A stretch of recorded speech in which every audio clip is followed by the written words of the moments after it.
Satuan Tugas Penanganan COVID-19 meminta pemerintah daerah diminta mendahulukan lansia dan pralansia dalam program vaksinasi COVID-19. Pemerintah pusat terus mendorong pemerintah daerah agar segera melakukan percepatan vaksinasi COVID-19. Pemerintah Kota Palembang pun gencar melaksanakan vaksin untuk lanjut usia. Vaksinasi dilakukan di pusat perbelanjaan hingga ke puskesmas di kecamatan dan kelurahan.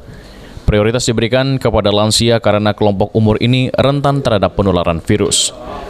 Vaksin akan sangat efektif dalam mengendalikan pandemi COVID-19 apabila pemberiannya dilakukan secara masif dan termasuk salah satunya melalui program vaksinasi massal hingga tingkat kelurahan. Tren peningkatan kasus positif di Kota Palembang masih terjadi, terutama di beberapa wilayah termasuk angka kematian yang cukup tinggi.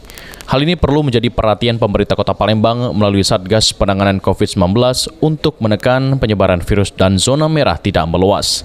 Sehingga hal ini bisa menjadi masukan kebijakan bagi Kota Palembang khususnya maupun bagi masyarakat secara umum.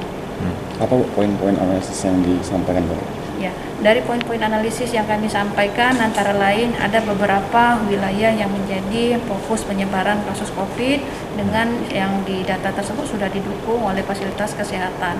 Maupun di situ yang penting lagi ada beberapa banyak kasus kematian karena COVID tersebut disertai oleh penyakit penyerta atau komorbid.